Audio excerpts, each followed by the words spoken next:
So people often ask us, okay, this HOP idea is great, but how do we do it?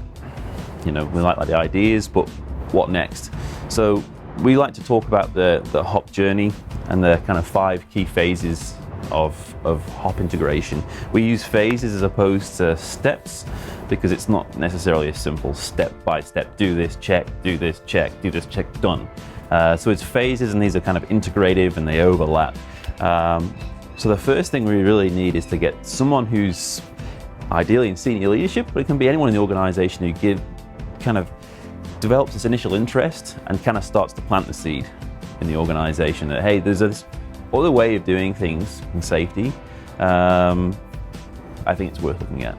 So it's initially getting that initial interest so people want to explore what could be possible. The next phase then is to start really building fluency and understanding of the HOP fundamentals, of the philosophy. There's really no point in doing any new tools or actions until the organization really actually understands and is committed to the philosophy. So typically we don't need to do that much training, if any training, with the front line. They already kind of intuitively know a lot of this.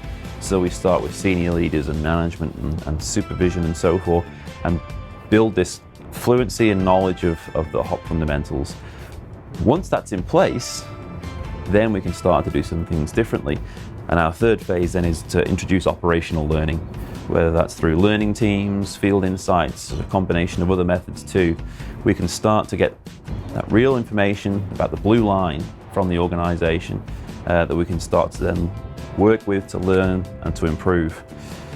Part of that process will also then be about identifying some of the organizational processes, systems, policies that are actually working almost in direct opposition to the HOP philosophy.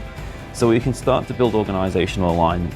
So not just our people, but our processes and systems line up with the philosophy and are supportive of it.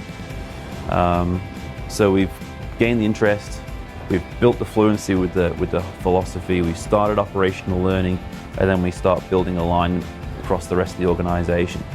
Finally, the thing we're trying to ensure we have in place, and this is based on the premise and understanding that serious injuries and fatalities are different. They're different, they're outliers, they're different to maybe a lot of the lower order injuries and events. So we want to really make sure we understand our critical risks and we have kind of the critical controls in place, because we can't bubble wrap the world. We cannot prevent everything. We can no longer work on this idea of zero harm, all accidents are preventable and so forth, because that just means our focus is spread way too wide and you can't fix and prevent everything. So if we know what our absolute critical risks are and the things that are either going to seriously injure or kill people or bankrupt us, if we know what those things are, we can then ensure we've got those critical controls in place. And that's an ongoing thing too. That's not once done, always fixed. It's then an ongoing process, and we use our operational learning there too to ensure that on an ongoing basis we're reviewing those and making sure they're still there. People can buy into the philosophy, they like the principles, they get it, they believe it, but until they actually seen it and experienced it, it's kind of like, yeah, I like it, but they really need to see it to believe it. So we've worked with clients who have been incredibly enthusiastic, but then when they've actually sat through the learning team process, for example, and they've seen the information that comes out, it just completely changes they go from like taking this almost on faith to seeing this in action.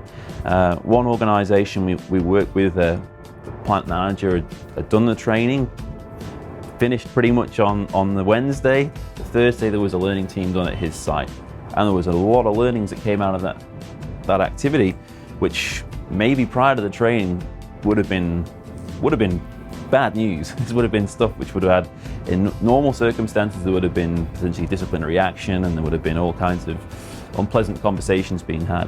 But the response from that manager was incredible. The maturity and the ability to say, this is information I really need to know, this is stuff that we can now do something about, and there's some really easy wins here. You could just see the mood and the morale in the room was just incredible. You had frontline guys, safety people, and the plant manager having a conversation, and the level of engagement and buy-in there was just It's so palpable.